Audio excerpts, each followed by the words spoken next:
dibandingkan 5 tahun lalu. Terus habis itu kalau kita mau mencegah itu kita harus menghemat bahan bakar mobil. Contohnya kita jangan menggunakan mobil kalau nggak terlalu perlu gunain, pokoknya hemat bensin deh. Terus tambahan lagi, kalau bisa tiap satu keluarga itu nanam satu pohon. Jadi mencegah global warming dimulai dari keluarga. Jadi hal paling kecil di negara ini adalah keluarga. Gunakan kertas daur ulang Dan jangan buang sampah sembarangan. Masih. Dadah. Saya Sarah.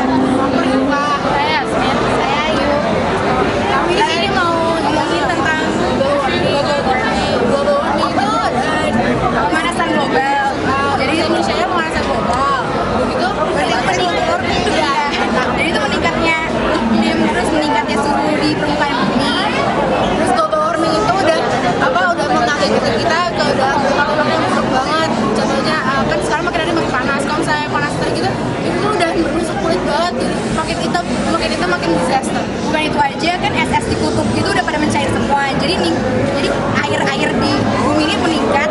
Jadi semakin lama semakin banyak banjir. Udah pas musim hujan banjir, musim kekeringan juga kering.